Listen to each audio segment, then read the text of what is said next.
All right. So yesterday I posted a little picture in my stories about how many points we have in our Southwest account and our Marriott account. And I have gotten a ton of questions.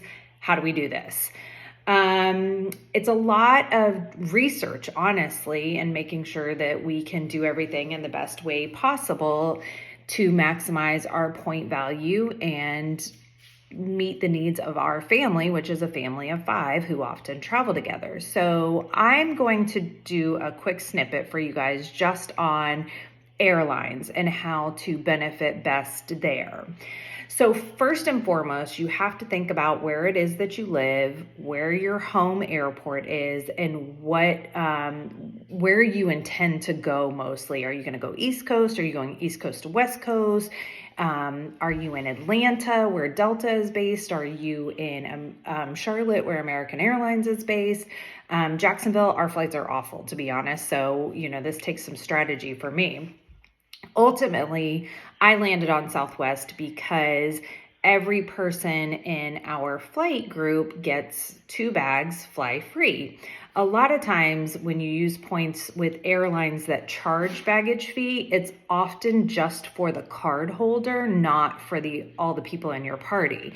So that right there saves us hundreds of dollars by flying with Southwest. Yes, we're in a cattle call. We don't get to pick our seats, all that kind of stuff. But I did a quick snippet through Delta, JetBlue, and Southwest just to see how far do your points go, which is what you need to do. I picked LaGuardia Airport flying into Jacksonville, and I just did a one-way trip. Well, on Delta, the basic flights are all completely sold out. The minimum fare is $11,000. That's for 11,000 points. That means I don't get to pick my seat. The refundable pieces all come into play, all that fun stuff. So it makes it a little more difficult.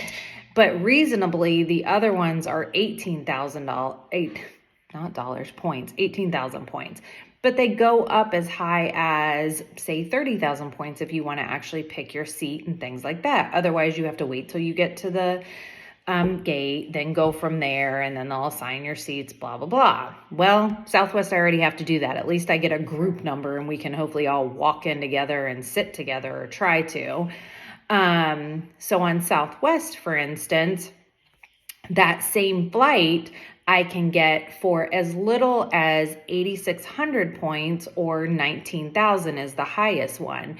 Though for me, none of them are nonstop. That stinks, but I can make it happen. I can fly out and take this 8,600 point flight and go through Atlanta, and it's a travel day anyways. It's going to be 5 hours and 10 minutes is what it stops with a transition through Atlanta.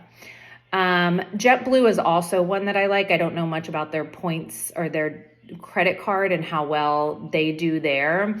But for instance, their flight, they have one. It goes through Fort Lauderdale, which, by the way, I would never fly through just because it's a smaller airport. And if you're living in Florida and going through storms, you're going to get stuck if you're in an afternoon flight.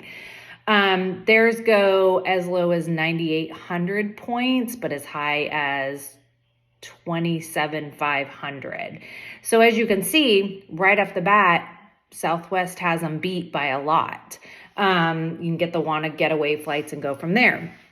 The other benefit is I don't have to worry about travel insurance, because if I decide to cancel at the last minute, I can, up to 10 minutes, I think it is. I can cancel my flights and all my points go right back into my account, up to 10 minutes of flying until departure time. So that's great. The other piece you have to take into consideration, so I'm doing a search right now just on points, but I also need to look at it from a dollar value. Am I getting my money's worth on that flight? If I have to buy, say I only have 3 people's worth of points and I have to buy 2 other in my family, can I swallow that price that I'm going to have to pay for those elements? Well, 9 times out of 10, it's yes. Or I switch to a cheaper flight, maybe pay a little more points, but the flight's cheaper, but that's not how it really works in that system. So ultimately, Southwest is our flight of choice. JetBlue has been our second, and we have thoroughly enjoyed using all of our points. They also have an app that you can download, or an extension on your computer that anytime you're shopping, it will tell you if it's a Southwest companion. And so when you go on there and you shop, you get extra points just for shopping through this extension. Not to mention, I've got it on our account. You can tie your Marriott account, your Southwest account, things like that to your Uber. So I've got Jaden in college locked into that, so I earn points that way. I earn points from shopping. I earn points in so many different ways, and just maximizing my best benefit. I will do one for you guys on hotels next and see if this helps you, and don't be afraid to ask questions.